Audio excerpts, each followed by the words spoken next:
ৰং চেনেলত সম্প্ৰচাৰিত হৈ থকা পুৱতি তৰা ধাৰাবাহিকত অভিনয় কৰা বেদৰ দেউতাকৰ খবৰটো বাৰু আপোনালোকে পাইছেনে? জনপ্ৰিয় অভিনেতা অমূল্য কুমাৰ দেৱৰ আছে এটি ভাল খবৰ।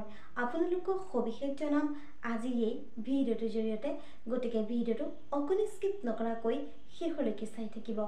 নমস্কাৰ বন্ধু বান্ধৱীসকল, আপোনালোক সকলোকে স্বাগতম জনাইছোঁ মই প্ৰতীক্ষাই SP নিউজ আছামৰ অন্য এটি নতুন ভিডিঅ'লৈ আপোনালোকৰ বাবে লৈ আহিছোঁ পুনৰ এটি নতুন ভিডিঅ'টো সকলোৱে আঁতৰি ল'ব বুলি আশা কৰিছোঁ।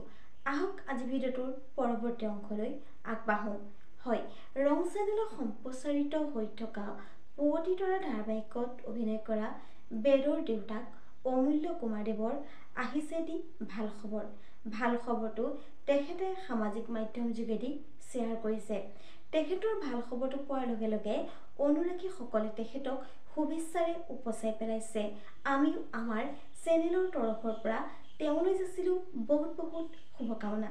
হয়, পিছে অসমৰ জনপ্ৰিয় অভিনেতা অমূল্য কুমাৰ দেৱৰ ভাল খবৰটো হৈছে যে তেখেতৰ দ্বাৰা অভিনীত এখন পুনৰ অসমীয়া নতুন ধাৰাবাহিক আহি আছে। ধাৰাবাহিকখনৰ নাম হৈছে তুমিয়েই মোৰ আপোন। এই ধাৰাবাহিকখন অতি শীঘ্ৰেই সম্প্ৰচাৰিত হ'ব আৰু আপোনালোকে পুনৰ তেখেতৰ অভিনয় চাবলৈ পাব। বন্ধু বান্ধৱীসকল, আজিলৈ ভিডিঅ'টো আছিল ইমানখিনিয়ে। আশা কৰিলোঁ আপোনালোকে ভিডিঅ'টো চাই ভাল পালে। তেন্তে ভিডিঅ'টোত এটা লাইক কৰিব, কমেণ্ট কৰিব, শ্বেয়াৰ কৰিব, লগতে চেনেলটো ছাবস্ক্ৰাইব কৰি কাষতে থকা বেল আইকনটো প্ৰেছ কৰি অল কৰি দিবলৈ নাপাহৰিব। ধন্যবাদ।